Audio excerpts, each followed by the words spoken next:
Louvado seja nosso Senhor Jesus Cristo. Nós estamos celebrando o segundo domingo do tempo comum. Isso significa que nós teremos 34 semanas pela frente. O ano litúrgico, ele é composto de 34 semanas, ou seja, temos muito mais tempo comum, portanto o verde, o ordinário, o cotidiano, do que festas e solenidades. Há poucos dias estávamos de branco, vivendo o tempo natalino. Agora entramos no tempo comum. Ninguém vive só de festa, Ninguém vive só de momentos festivos, solenes. É preciso também descer um pouquinho para a nossa realidade da vida, que é o ordinário, que é o arroz com feijão, que é o dia a dia, que é o enfrentamento do sol, da chuva, do trabalho, para entender bem a nossa liturgia. Então teremos um longo tempo pela frente. As festas e solenidades, é mais fácil a gente, parece que, se encontrar com Deus devido à simbologia da litúrgica. Natal, o presépio, muito mais flores, muito mais músicas festivas. A Páscoa, o Círio Pascal, com toda aquela entrada triunfante, solene do sacerdote com o círio pela igreja. Ele canta 3 vezes, eis a luz de Cristo. Toda uma simbologia belíssima que nós não encontramos tanto no tempo comum. Aqui é preciso então mergulhar para as águas mais profundas para encontrar o Cristo. E é por isso que a igreja nos apresenta esse tempo tão belo que também é o tempo comum. E as leituras desse nossa semana mereceria um retiro, nem um tempo de uma missa que é 1 hora, até porque não existe nenhum documento em que fala que a missa tem que ser 1 hora, Na nossa cabeça tem que ser 1 hora. Passou de 1 hora a missa, o padre já está demorando muito. Eu posso até numa festa ficar o dia inteiro, não é problema. E alguns até são levados depois para casa. Não aqui em Lucas, isso não acontece, graças a Deus. Até tem gente nos visitando aqui hoje, Então vamos falar só coisa boa. Mas a gente fica incomodado às vezes, Eu venho para a missa não para ficar olhando para o relógio, mas para me encontrar com a pessoa que eu mais amo. E se eu vou me encontrar com essa pessoa, não tem tempo. O tempo é nosso.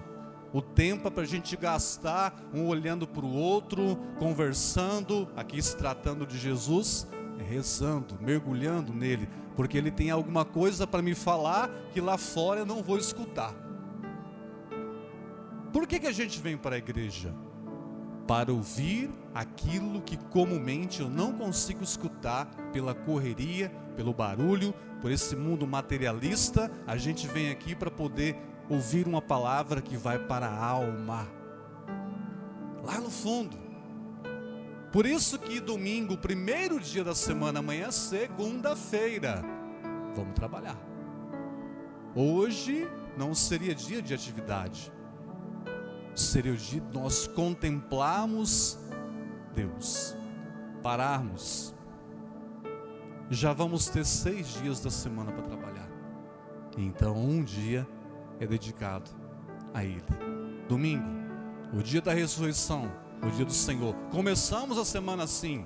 Por isso que a semana no domingo começa o respiro da alma. Enchemos os pulmões para na semana termos força e coragem para enfrentar o dia a dia e domingo que vem voltarmos aqui. As leituras nos apresentam 2 chamados vocacionais muito belos. O primeiro deles, Samuel. Samuel, uma criança que está no templo. E Deus chama Samuel por 3 vezes. Veja bem, é noite. Eli é um homem já de idade, está também no templo, era a espécie de um guardião do templo. Samuel, um coroinha, atualizando a nossa liturgia, que estava no templo também dormindo, ou seja, que também já servia, mas não conhecia bem a Deus. Então por 3 vezes Deus chama Samuel, porque Deus nos chama pelo nome, tá? Deus me conhece pelo nome, não pelo apelido, mas o nome que você foi batizado, é lá que Deus te conhece no céu. Você é conhecido assim, pelo seu nome, goste dele ou não, você foi batizado com esse nome, é assim que Deus te conhece. Então Deus chama Samuel por 3 vezes. E Samuel, por não conhecer ainda Deus, se dirige a quem? Ao orientador dele, ao diretor espiritual chamado Eli. E Eli diz: não te chamei, volta a dormir. Mas quando já pela 3ª vez, Eli percebeu: peraí, tem alguma coisa aí por trás? Deve ser o Senhor. Meu filho, se você ouvir essa voz de novo, diga: eis-me aqui, Senhor. Deus chama Samuel e ele se apresenta então. Qual a importância tem isso para nós? Só a vocação de Samuel? Não, Samuel não está mais aqui. Como é bom ter um Eli na nossa vida. Como é bom ter alguém que identifica a voz de Deus. Como é bom ter alguém que dirige a nossa vida. Como é bom ter alguém que aprume a nossa vida. Como é bom ter alguém que fale a verdade para nós. Porque a felicidade verdadeira está em alguém que nos fale a verdade e não mascare. Por isso que a gente vive mendigando as coisas, porque nós trabalhamos com barganhas e até com falsas amizades que não nos rende nada. E quando a gente encontra alguém que fala a verdade, a gente acha estranho. Ah não, aquela pessoa muito dura. Quando, por exemplo, alguns pais vão conversar com a gente a respeito de batismo e preparação, por exemplo, para o casamento. Quando a gente apresenta as orientações da igreja, a pessoa se assusta. Ah não, a igreja é muito dura, muito rígida. Não, a igreja é organizada. A igreja tem regras. Não, padre, mas imagina, essa criança tem que ser batizada. Ela é um anjinho, padre. É como se fosse um anjinho. Mas esse anjinho merece um pai e a mãe também um pouquinho mais organizado, né? Se ele é um anjinho, os pais têm que ser santinhos. E se são santinhos, estão dispostos a ser obedientinhos. Aí se assusta. Aí encontra alguém que aponta o caminho e fala a verdade, arranca a máscara. Nossa, muito radical. Nunca conviveu com Jesus. Pega os evangelhos, tu vai ver cada surra que Jesus dá nos discípulos. Pensa num povo que apanhou. Pedro então deve ter, antes dele ter sido crucificado, já tinha um monte de marca no seu corpo. O tanto que Pedro levou na cara.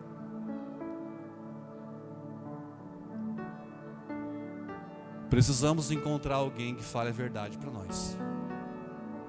Precisamos de alguém que nos aponte o caminho. Aqui está a importância de ter um diretor espiritual. Eu sei que não é tão fácil, mas é importante ter alguém que me dirija, que me diz: espera aí, é por aqui. Eu não fiquei com a última da internet, não.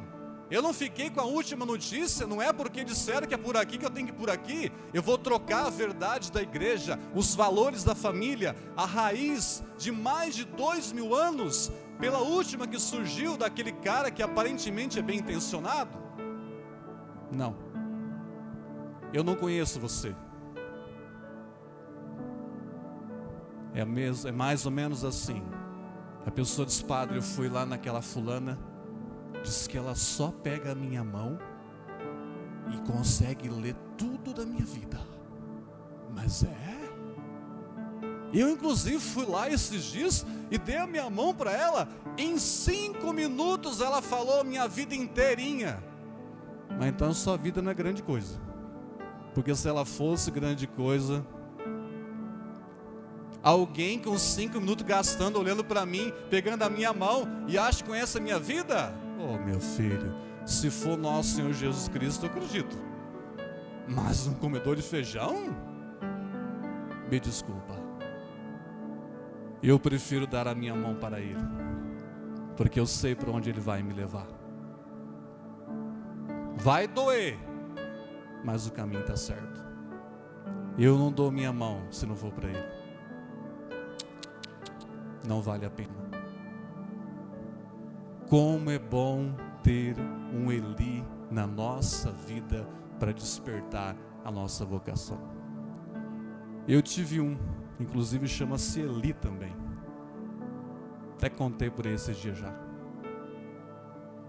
Noviciado, um dos anos da nossa formação, eu morava em Barretos, não porque eu fui lá montar, tá? Barretos, lugar de montaria, viu? Até conheci lá o lugar, né? Bonito, onde montam os peões lá, vale a pena conhecer. Padre Eli era o nosso formador. Ai, Jesus, formou por 20 e poucos anos várias gerações de padres. Os padres da minha, que são da minha turma, os anteriores, 10 anos antes e os 10 depois, ele formou tudo. Padre Eli olha para você, já consegue enxergar quase a sua alma já. Ele olhava para mim e ficava até com medo, falando, nossa Senhora, o que está vendo em mim? Mas não era um olhar qualquer. Sabe aquele olhar, tipo de mãe, que tira uma xerox de cima e embaixo de você e fala, onde você foi? Não, mãe, não, você foi em algum lugar. Mãe conhece. Pai, um pouco. Mas a mãe bateu o olho, já é xerox já. O cheiro, o jeito de falar, de andar, o comportamento, você aprontou. Não tem como esconder da mãe. Quando a gente vai visitar a nossa mãe, eu mesmo sou assim. Quem é a última pessoa que se despede? Da mãe. Porque a que você vai ficar mais tempo agarradinha ali, dando o último tchau, é da mãe. E as lágrimas já correm, né? Ao menos na minha casa é assim. Nesse ano então, foi em 2010, portanto, Padre Eli, um homem muito santo, muito honesto, muito justo, e nos ensinou tudo. Nesta casa eu aprendi tudo que eu não consegui aprender com minha mãe, não porque ela não quis me ensinar, porque eu não quis aprender. Nós saímos dessa etapa de formação aprendendo a lavar, cozinhar, organizar a casa, sobretudo organizar os espaços. Aprendi a fazer pão, bolo, cuca, tudo que você imaginar nesta etapa. Passar a roupa tinha que ficar, meu filho, passadinho. De vez em quando ele me chamava para conversar, falava, Santa Maria, é agora. E era com frequência.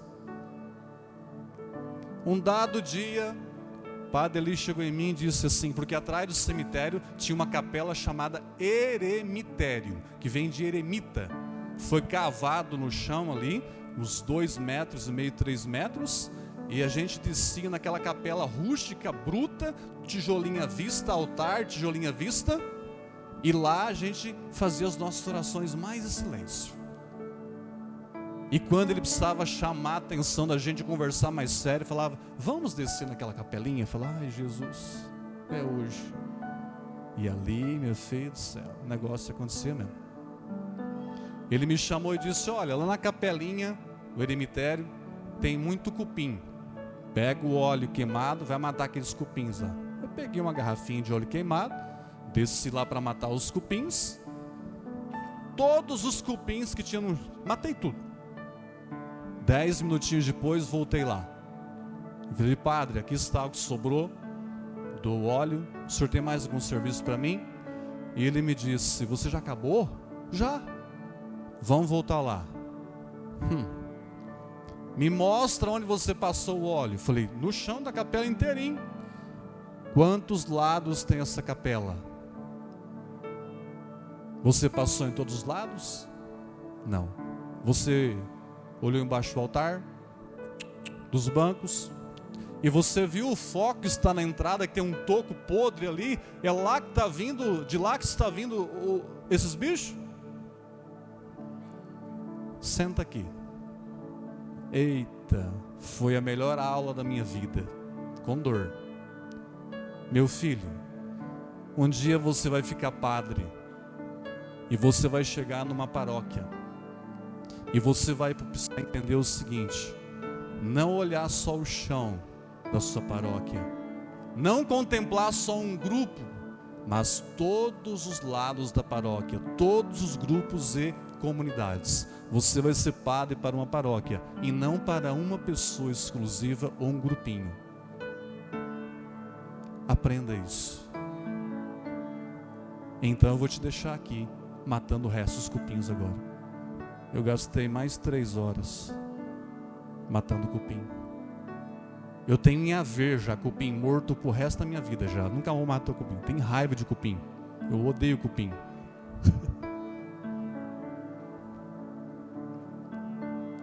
Quando a gente fica padre, normalmente a nossa congregação, nós chamamos alguém para pregar a primeira missa. Eu sou padre já, presido a missa, mas quem prega é um outro padre. Sabe quem eu chamei? Padre Eli. Falei, com certeza nesse dia ele vai fazer algum elogio para mim, né? Tirou meu couro de cima e embaixo, e eu padre há poucas horas. Ele só me disse uma coisa: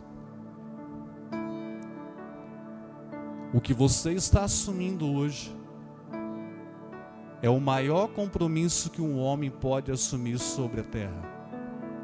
Nada mais do que unir céu e terra. E eu digo uma coisa para você: a partir de hoje, meu filho, você morre para tudo aquilo que é do mundo e vai viver unicamente para Deus. Eu não tenho nenhum elogio para te fazer, porque isso não cabe a mim. Você só tem as minhas orações e a minha bênção. Mas saiba de uma coisa: o compromisso que você está assumindo agora é até a sua morte. Quem não quer um diretor espiritual desse, né? Por isso que a gente precisa encontrar um Eli, e também os pais precisam imitar o que a leitura nos fala sobre Eli, despertar a vocação do filho para Deus. Nós conseguimos despertar o filho para tantas situações desse mundo. Estou ouvindo uma voz que o meu filho faça a melhor faculdade, eu quero que ele vá para os Estados Unidos, que ele faça intercâmbio, que ele faça aquilo. Tudo isso é importante. Mas é a voz de Deus. Eu estou permitindo, estou ajudando o meu filho a se encontrar com Deus. Minha gente, é isso que é o mais importante. Do que adianta deixar um filho com tanta formação, com tanto dinheiro, com tantos bens, e Deus, onde está? Nós não fomos criados para viver sem Ele.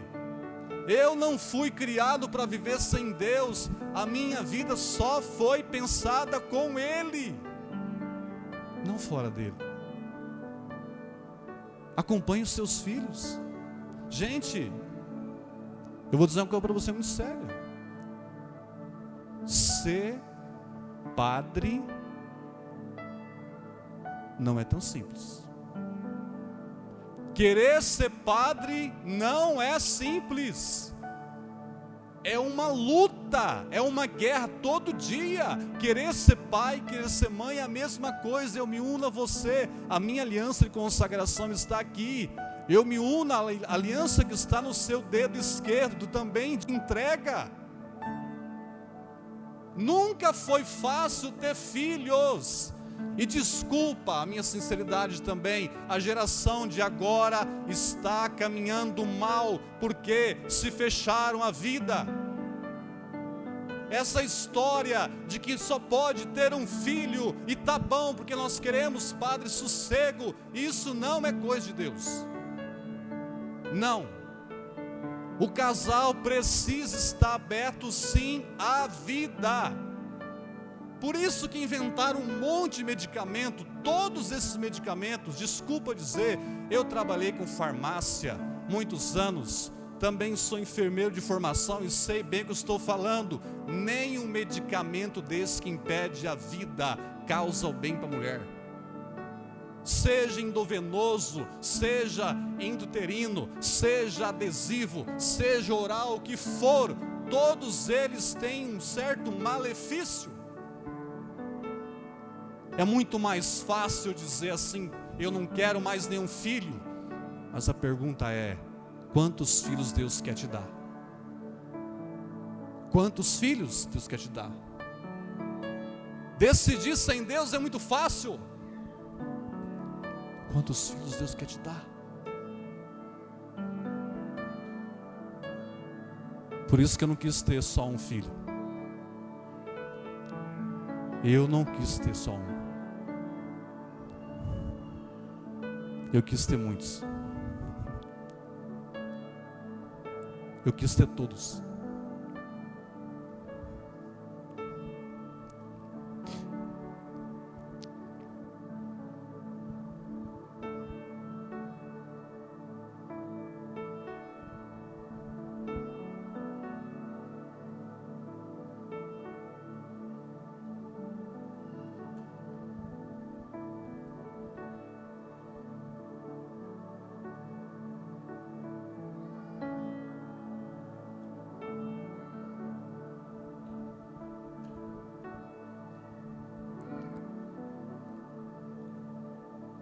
Ajude os seus filhos a se encontrar com Deus.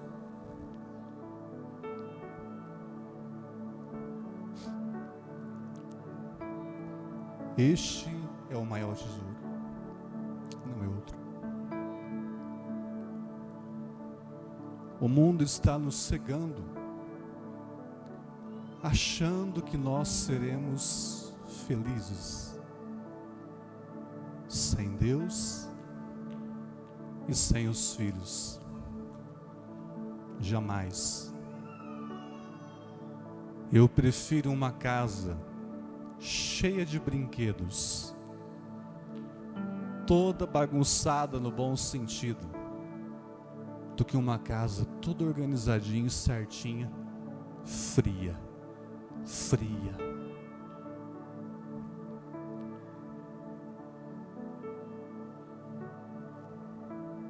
É preciso encontrar um Eli na nossa vida.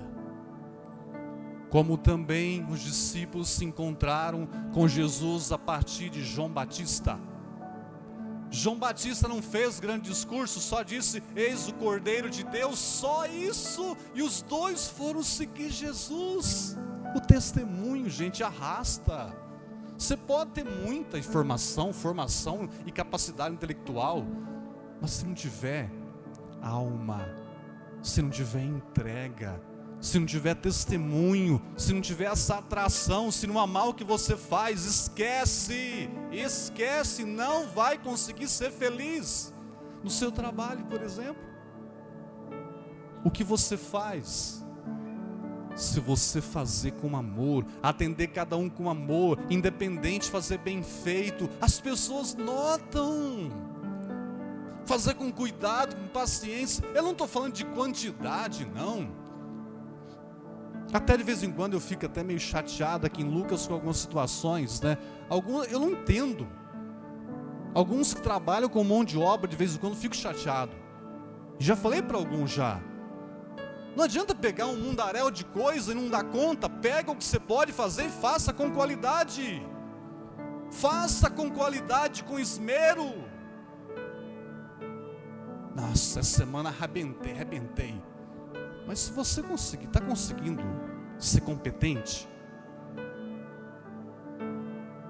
então o testemunho vai arrastar. João Batista. E é bonito. Olha o que eles vão perguntar para Jesus: onde moras? Jesus, vim de ver. E naquele dia passaram com Jesus. O Evangelho fala que já era 4 da tarde. Na nossa liturgia judaica, é a 10ª hora. Significa a hora completa da maturidade de alguém se encontrar com alguém. Final da tarde. Completou-se o dia já. Me encontrei, passei o dia inteirinho procurando. Agora eu me encontrei com ele. E naquele dia ficaram com Jesus. Se você conseguir dirigir só a sua casa, nota 10 para você, tá? Não se preocupe com cara feia. Não se preocupe com o elogio dos seus filhos. Não se preocupe, tira o seu filho do comodismo, coloca ele no caminho, pelo amor de Deus. Não dê tudo o que ele pede, dê só o necessário para ele. Ensina ele, leve ele um dia ao mercado e mostre quanto custa cada coisa. Não dê tudo prontinho. Ah, a geladeira está tudo cheia. Não. Ensine ele. Porque depois que você partir ou ficar velhinho e ele não aprender esse negócio, ele só vai dar trabalho.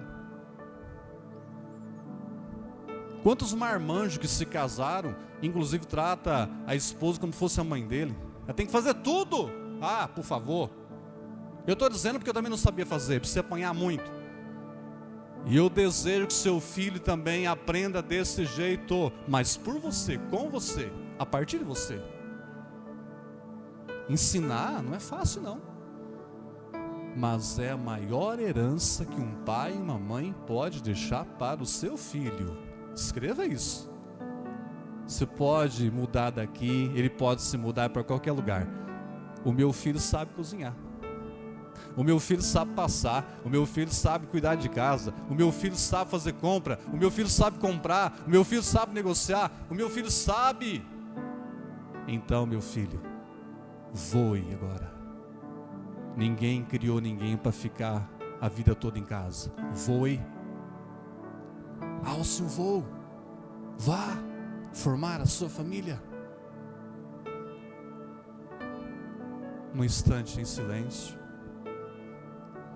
Peçamos ao Senhor nesta manhã a graça de encontrarmos um Eli, de encontrarmos alguém que nos dirija, de encontrarmos alguém que nos fale a verdade, de encontrarmos alguém que nos aponte para o alto e não só para baixo, de encontrar alguém que nos ensine a viver de forma mais simples, encontrar alguém que nos ensine a ser justos, honestos, verdadeiros, transparentes, sim, sim, não, não. O resto